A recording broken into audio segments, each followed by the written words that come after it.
Every year in October, an event known as Fortnitemares takes place. Fortnite's way of celebrating the Halloween season. This usually comes in the form of things like special Halloween-themed items, map changes, game modes, and most importantly, skins and cosmetics. In the beginning, the skins we got were, honestly, nothing special. Just reskins of pre-existing characters. Eventually though, Fortnite did what Fortnite does best. Collaborate with other companies. Now we're seeing horror icons like Frankenstein's monster, Rick Grimes, Ash Williams, and most recently, Michael Myers in the game. But there's one horror icon in particular that has yet to be added. A horror icon that Fortnite players have been wanting and begging for years now. A horror icon who, up until recently, was held back by years of legal drama. I'm of course talking about the hockey mask wearing, machete wielding revenant Jason Voorhees. But why is it that this beloved character has yet to be added to the game? And if he were, what would his skin and cosmetics look like?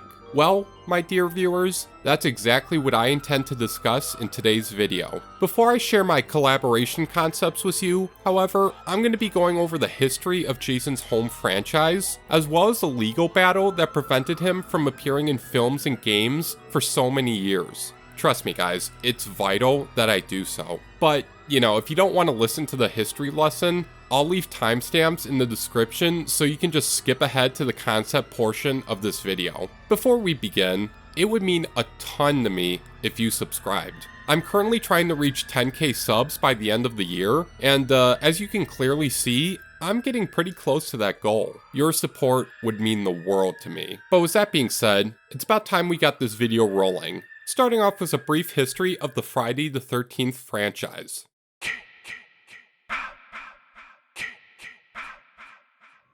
In 1980, movie-going audiences around the world were introduced to the slasher film Friday the 13th. The film initially follows a group of teenagers as they attempt to reopen an abandoned summer camp known as Camp Crystal Lake, which was closed in the 1950s due to a series of deaths, including that of a boy who drowned in the lake. Throughout the film, the main characters are hunted one by one by an unseen murderer. And it isn't until one last victim remains that we learn the killer's true identity and motives. The killer is shown to be Pamela Voorhees, a mother who used to work at the camp back when it was still open. It's revealed that Pamela's son, Jason Voorhees, was the boy who drowned in the lake so many years ago, having been pushed into it by a group of kids who were bullying the young boy's disfigurements. The deaths of Jason drove Pamela mad, leading her to kill 2 camp counselors, which led to the camp's initial closure in the 50s. While Mrs. Voorhees is defeated at the end of the film, it's heavily implied that Jason might have survived his death and that he remains somewhere in the camp.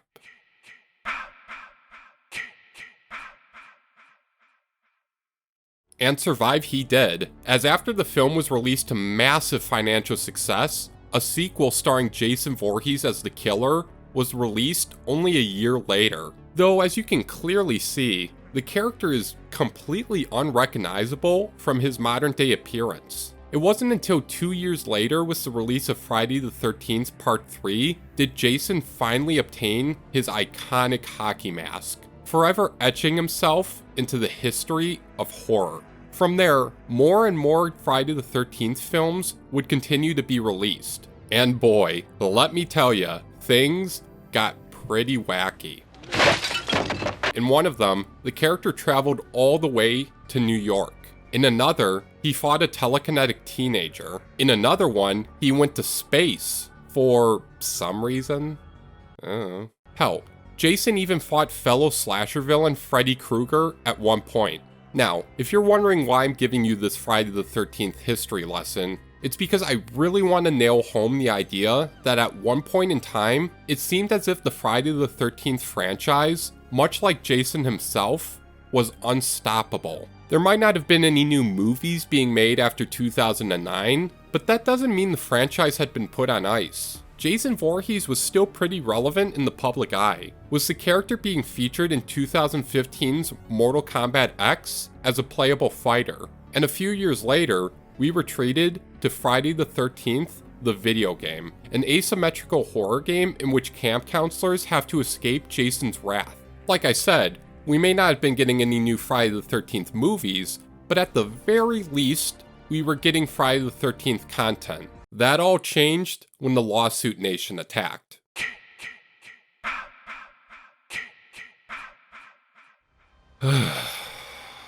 Look, if you're a fan of Friday the 13th, hell, if you're a fan of horror in general, you've probably heard of this extensive legal battle. I'm not going to go into too much detail about the lawsuit, as the subject matter could fill an entire video in and of itself. The Cliff Notes version of events, or at least the way I understand them, boils down to the writer of the original film, Victor Miller, suing the director, Sean S. Cunningham, over who owns the copyright to the aforementioned original Friday the 13th movie.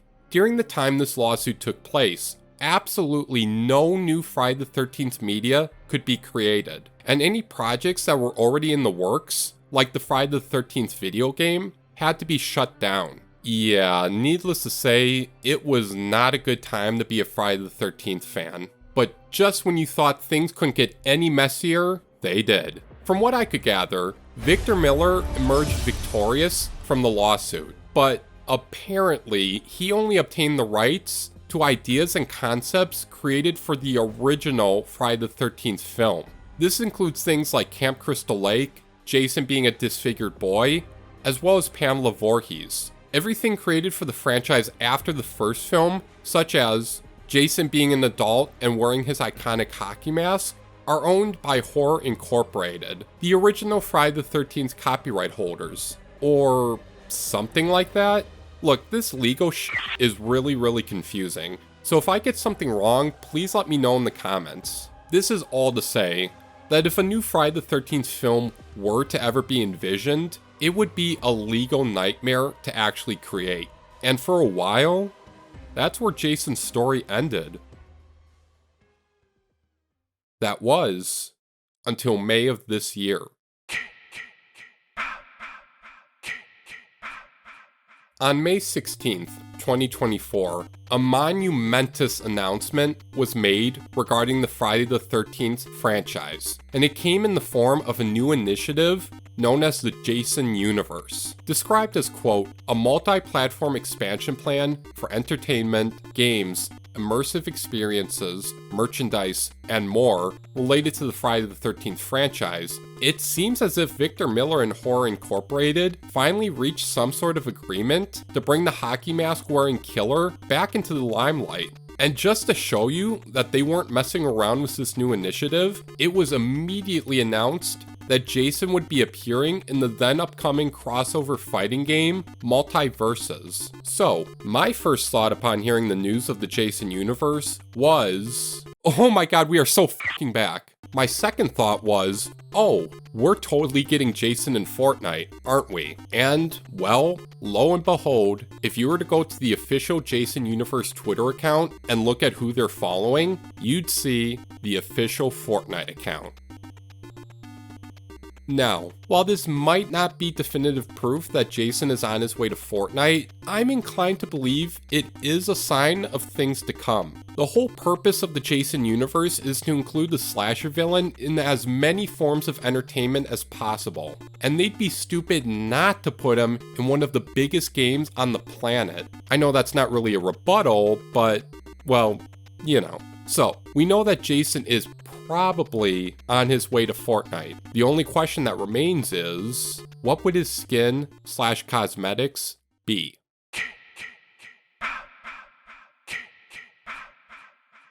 Alright, this is where the fun begins. For Jason's skin, I have a good feeling that Epic Games would probably base the design off of Jason's appearance in 2003's Freddy vs. Jason. This is one of the most recognizable Jason designs ever, being the basis for his appearance in the 2009 remake, Mortal Kombat X, as well as Multiverses. I'd like for the skin to come with one additional style, that being the Uber Jason design as seen in Jason X. The movie might have sucked big time, but you can't deny how fucking metal this look is. I would absolutely love it if Jason came with a Lego minifigure style, as I've been wanting an official Jason Voorhees minifigure since I was a wee lad. I think the sign that welcomes campers to Camp Crystal Lake should serve as Jason's back bling. It's a highly recognizable prop from the franchise, and I feel it's important to pay homage to the place Jason calls home. I initially wanted the decapitated head of his mother to serve as his back bling, but then I figured that's kind of a bit too far. For Jason's pickaxe, how could I pick anything other than his machete? Alongside the hockey mask, Jason's machete serves as one of the character's most defining features, appearing in damn near every single Friday the 13th film to date.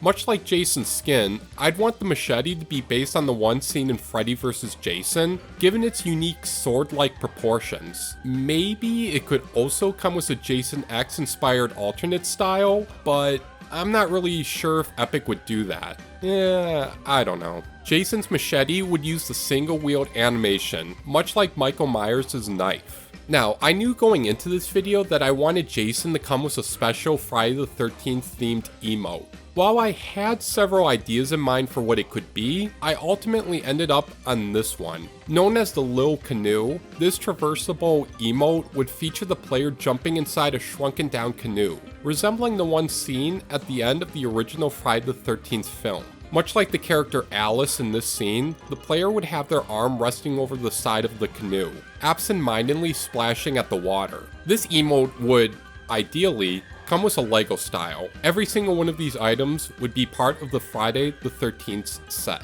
But wait, there's more. I also came up with a few Fortnite festival ideas, namely a guitar designed to resemble Jason's hockey mask.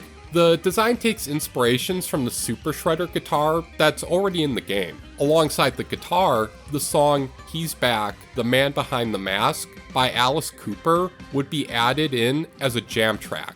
This song was featured in Friday the 13th Part 6, Jason Lives, and perfectly encapsulates both Jason Voorhees as a character and Friday the 13th as a whole. And that officially does it for my take on a potential Friday the 13th collaboration in Fortnite. What did you guys think of my ideas? Did you like them? Hate them? Let me know in the comments your thoughts and opinions. Thanks for watching. I know this video was a bit shorter than what I usually do, so I apologize for that, but you know, I kind of had like a clear objective of what I wanted to do in this video, and I didn't really want to waste that much time, so that's why it's a little shorter than normal.